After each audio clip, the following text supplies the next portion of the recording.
And with us on stage for What's Trending from VidCon, IJustine and Dane Boe from The Annoying Orange. What's up? You're vlogging. We're vlogging. It's like a meta experience. How are you two? Nice to see you. Kisses. I love you. Oh, set it down. Are you caffeinated? Yes. I don't know if you guys can hear me, To but say yes, the I'm least. very, very caffeinated. Congratulations. It's so Thank you. exciting.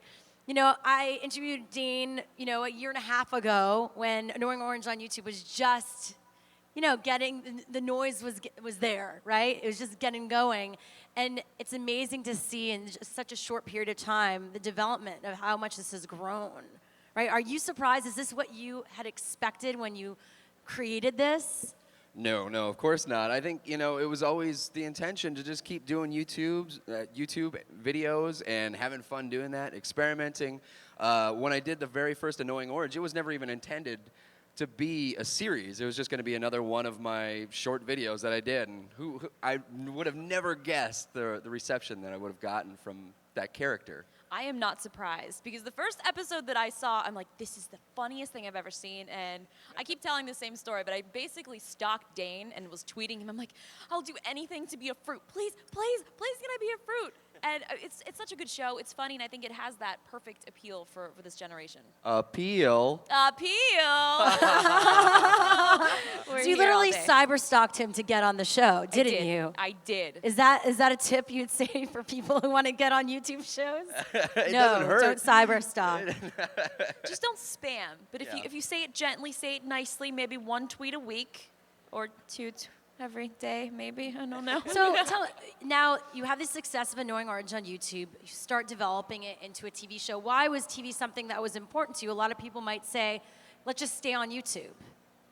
Yeah, well, like I said, that was always the intention. And then the opportunity came up after partnering with the Collective, my management company. We kind of said, like, hey, let's try and do this, but let's try and do it in our way. Where typically you come up with an idea, you shop it around to a network, and then they want to buy your idea. They'll just take your idea. You'll get a very small percentage of it, and you really, it's great as a credit, but you really don't gain much. I mean, there is that you get that credit. Like I said, you get the credit of being on That's the TV. old model, though, a credit. Who needs a credit? Exactly. What we did is we actually just made the show ourselves and went to each network and said, you know what? We're going to make the show. You're not going to own it. We'll license it to you. And that's a very new way of doing things. Most networks are not doing that, and because they want to own everything. But we were very firm, and every network that we went to, we said, this is the plan. We own it. We'll make it. You just show it. And it took a little bit, but Cartoon Network was finally receptive. They've been a great partner, and they've been really supportive the whole time. So That's so cool. So what was it like then shooting for TV? And I want to hear from the perspective of the actress playing Passion Fruit and the creator. It's interesting because when I shoot for the web show, I'm by myself. I never actually see Dane. He sends me the script. I film my lips and do the audio and just send him the file. So I still actually never end up seeing Dane. I just go to a studio, they film it. And so it's kind of interesting because in a lot of shows, you're on an entire set working with tons of people where there's a camera person, there's directors, and sometimes Dane is in there as well. So it's a different process. Can you tell people what it's like shooting? Because I shot once Peach, yes. And you can't move certain parts of your face. Well, you talk about that. Yeah, no, you have to stay really, really still. And when they do the show, they have this ball that they put against your head so that you don't move. Because if you move, it's harder to key out the mouth and make it actually look good on the vegetables or fruit. Exactly, and you have to put a dot on your nose for motion tracking. Oh yeah, and whenever I do it for you guys, I use a Sharpie. So I always put a dot, and then there's been times where I've actually forgot that I have these like Sharpie all over my face, and then I'm out in the middle of, the normal world, and someone's like, you have something right here? I'm like, and then you can't get it off because it's Sharpie. You're like, is it a weird beauty mark or something? Birthmark? It's just marker. And so, what was it like for you figuring out how to adapt the characters, the story, the whole Annoying Orange world for TV?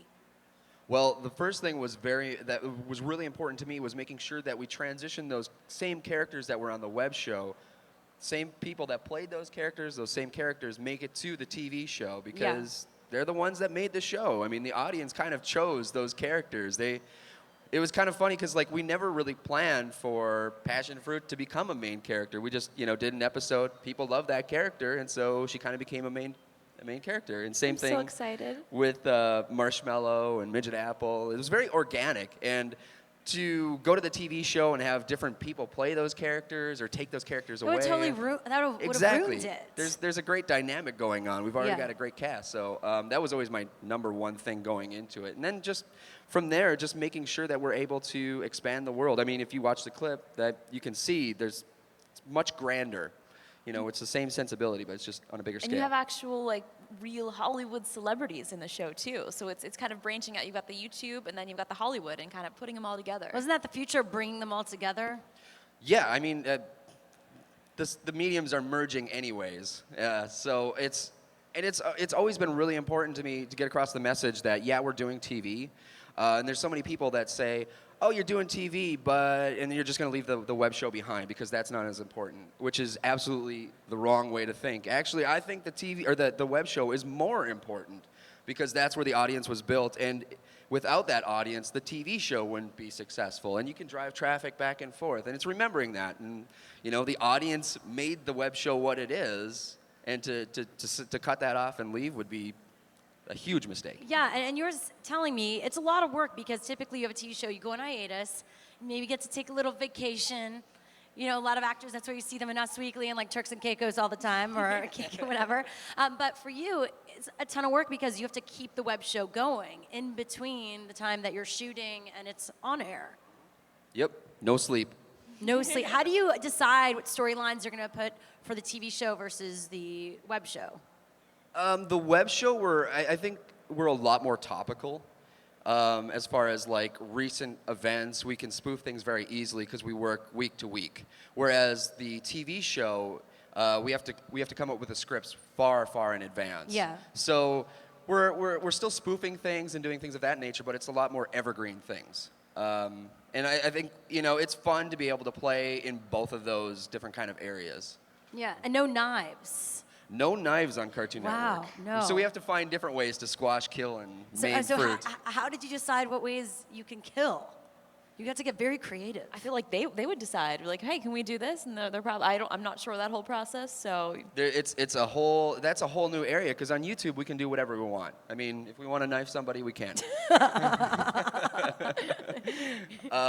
But with the TV show, it's one of those things where a lot of times we'll get approval saying, okay, yeah, you can smash that character, but then we'll animate it, send it to Cartoon Network, and they're like, there's way too much goo coming out of that character. It looks gross. The juice just looks way too gross. And they'll have us scale it back. So it's a give and take. But, like I said, it's finding new and interesting ways to crush and maim fruit. I love it. And now you broke records with the show recently. Let's talk about those records you broke with the audience. I don't know if it's official. I keep hearing this. Just tell me what you hear, overheard. Yes, what I hear is that the premiere episode was the biggest premiere on Cartoon Network. Ever.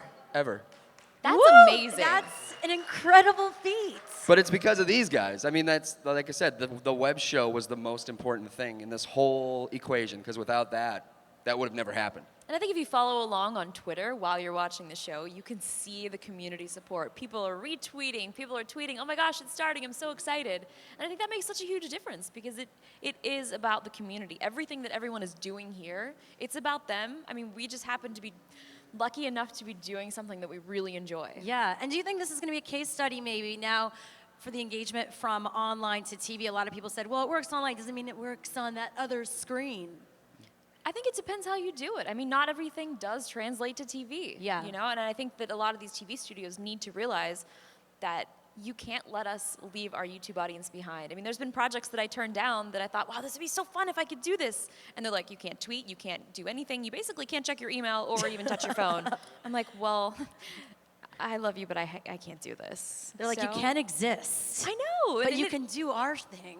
And it's interesting because like a lot of these in Hollywood, it's so different. But I mean, they are starting to adapt. I mean, even how many people are here now?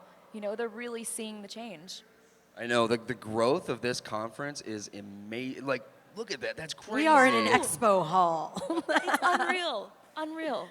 Next year, we're going to take over this whole thing. Is that right, no, guys? it's incredible Yeah, and it's definitely changing. all of it. But at the same time, it's just the beginning. So what does the future hold? Lastly, for the Annoying Orange, for the two of you. Just keep cranking out TV show episodes, keep making it better and better, and then same thing with the web show. You know, we keep doing the web show every Friday, and that's you know, our plan, and we're going to keep sticking to that. And you know, who knows what the future holds? Maybe if the TV show keeps doing well and people keep watching, maybe we'll make a TV or a movie. I don't know. I would love to do that. Who would want to see an Annoying Orange movie? Me! That's amazing! That would be awesome. And I'm sure the sky is the limit for what the orange can do. Yes, yes. And you're gonna, I know you're doing a ton of things all the Doing time. a bunch of things, and I keep saying the same thing too. I'm like, I never have planned anything in my entire life, so that's kind of how I keep going, because this space changes, everything changes so quickly. So I don't really have anything planned. Well, I do, but I just gotta roll with it. We'll just see it on Twitter. yeah, That's where I'll, we'll see I'll it. tweet you guys. So fantastic. Well, thank you both for being here today. Dane Boe and IJustine from The Annoying Orange. Thank you, guys. Thank you guys. Check out youtube.com/Annoying Orange. Check out Cartoon Network's Mondays, 8:30 p.m. to watch the all-new episodes of The Annoying Orange. Go do it. You want to. Do it. Thank you so much. Yeah, thank Thank you for having us. You're awesome.